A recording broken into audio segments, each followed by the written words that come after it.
जब बच्चे को रात में अचानक तेज बुखार आ जाए या लगातार खांसी होने लगे तो हर माता पिता घबरा जाते हैं। दिमाग में ढेरों सवाल घूमने लगते हैं। क्या ये कुछ गंभीर है? क्या मुझे इमरजेंसी में जाना चाहिए या कौन सी दवा दूं? नमस्ते पेरेंट्स अम्ब्रेला में आपका स्वागत है। मैं हूं डॉक्टर पारस पटेल। आज के इस वीडियो में हम बच्चों में बुखार और खांसी से जुड़े ऐसे 10 सबसे आम सवालों के जवाब बिल्कुल सरल और सही साइंटिफिक तरीके से जानेंगे। अगर आप एक पेरेंट हैं तो ये 10 मिनट का वीडियो आपके बहुत ही काम आने वाला है। इसे अंत तक जरूर देखें। दोस्तों, ये वीडियो केवल जागरूकता और शिक्षा के लिए है। किसी भी बीमारी में अपने डॉक्टर से सलाह जरूर लें। सबसे पहला और सबसे बेसिक सवाल, बच्चे को बुखार या खांसी क्यों होती है? माता पिता को लगता है कि बुखार और खांसी खुद में कोई बीमारी है, जबकि सच ये है कि शरीर का डिफेंस मैकेनिज्म बचाव का तरीका है। चलिए जानें खांसी क्यों आती है। जब सांस की नली या फेफड़ों में कोई वायरस, धूल या एलर्जी पहुंचती है तो शरीर उसे बाहर फेंकने के लिए खांसता है। अब जानते हैं बुखार क्यों आता है। जब कोई इन्फेक्शन पैदा करने वाला वायरस या बैक्टीरिया शरीर में घुसता है तो हमारा इम्यून सिस्टम उसे लड़ने के लिए केमिकल्स रिलीज करता है, जिससे शरीर गर्म हो जाता है। ये गर्मी उस इन्फेक्शन को खत्म करने का काम करती है। यानी बुखार और खांसी संकेत है कि आपके बच्चे का शरीर बीमारी से लड़ रहा है। बच्चों में इसका सबसे आम कारण वायरल इन्फेक्शन होता है। अब सवाल 2, हम कैसे समझें कि बुखार या खांसी गंभीर है? यहाँ बहुत से पेरेंट्स गलती करते हैं। बुखार केवल नंबर से तय नहीं होता। उदाहरण के लिए 100.4 डिग्री फ़ारेनहीट बुखार वाला बच्चा जो बहुत सुस्त और निढाल पड़ा है, वो 104 डिग्री फ़ारेनहीट बुखार वाले उस बच्चे से ज़्यादा चिंताजनक है जो बुखार उतरते ही खेल रहा है और एक्टिव है। अब देखते हैं सही तापमान कैसे नापें। घर पर डिजिटल थर्मोमीटर से कांख यानी आर्मपिट, एक्जिला में तापमान नापना सबसे सुरक्षित है।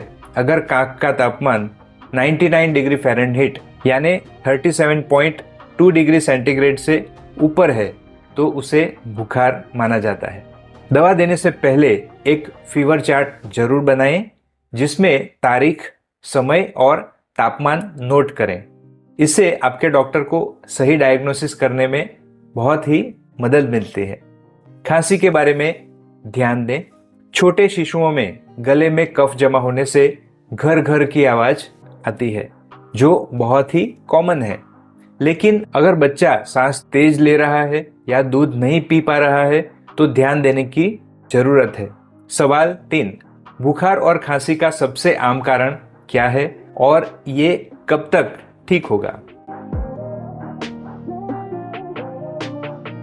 बच्चों में इसका सबसे बड़ा कारण है सांस की नली का वायरल संक्रमण। टाइमलाइन क्या है? वायरल इन्फेक्शन में आमतौर पर बुखार 3 से 5 दिन तक रहता है, लेकिन खांसी 1 से 3 हफ्ते तक भी खींच सकती है।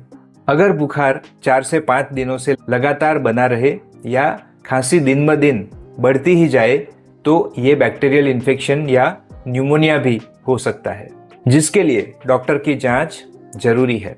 अब सवाल नंबर 4, हमें तुरंत डॉक्टर के पास कब भागना चाहिए और घर पर कब ध्यान रख सकते हैं?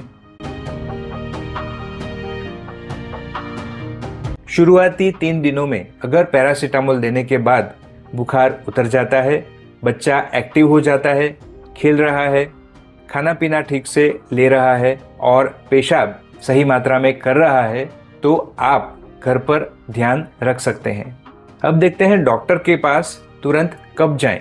रेड फ्लैग साइंस, बच्चा बहुत तेज सांस ले रहा हो या सांस लेते वक्त पसलियां धंस रही हो, सांस लेते समय सीटी या घरघराहट जैसी अजीब आवाज आना होठों या चेहरे का रंग नीला या पीला पड़ना, बच्चा बहुत ज़्यादा सुस्त हो, जगाने पर भी ठीक से आंखें न खोल रहा हो, 3 दिन से ज़्यादा लगातार तेज बुखार रहना, बच्चा दूध या पानी पूरी तरह से छोड़ दे और पेशाब बहुत ही कम करे।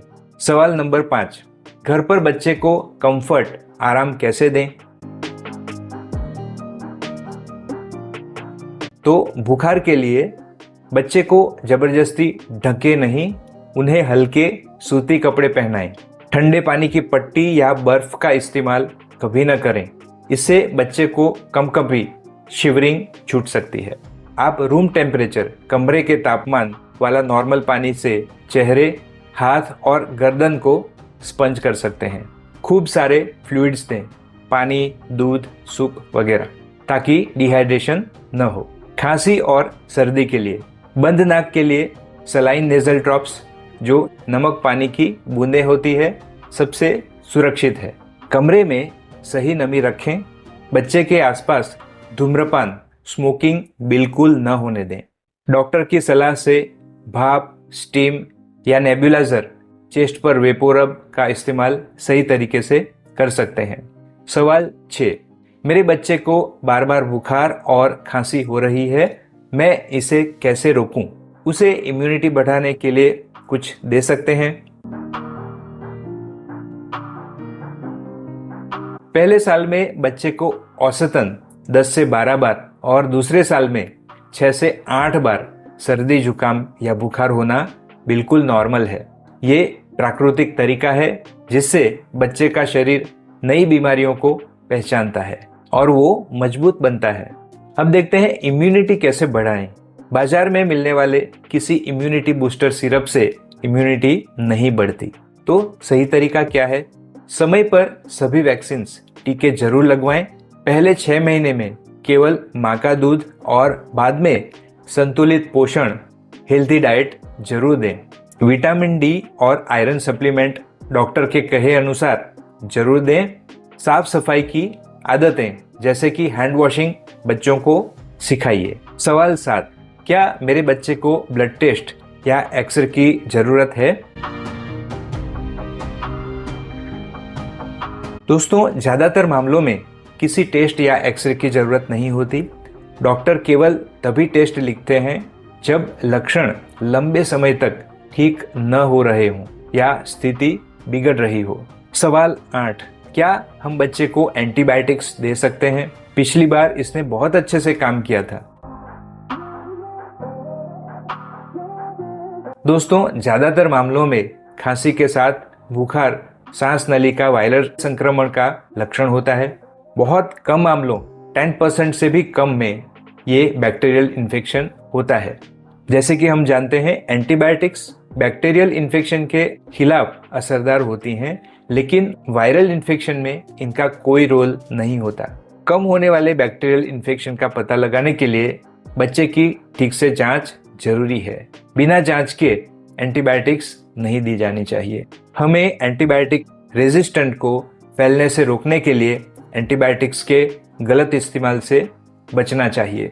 सवाल 9, क्या मैं बच्चे के लिए बिना डॉक्टर की सलाह के मिलने वाली ओवर द काउंटर ड्रग, खांसी की दवा या खांसी बुखार की कॉम्बिनेशन दवा इस्तेमाल कर सकता हूँ? क्या मैं बड़ों की दवा आधी डोज में दे सकता हूँ? दोस्तों, ओटीसी कफ सिरप बिना डॉक्टर की सलाह के मेडिकल स्टोर से खांसी के कॉम्बिनेशन सिरप कभी न खरीदें, जो बच्चों के लिए जहरीले, टॉक्सिक भी साबित हो सकते हैं। खांसी के लिए, सर्दी के लिए कई तरह के कॉम्बिनेशन सिरप आते हैं।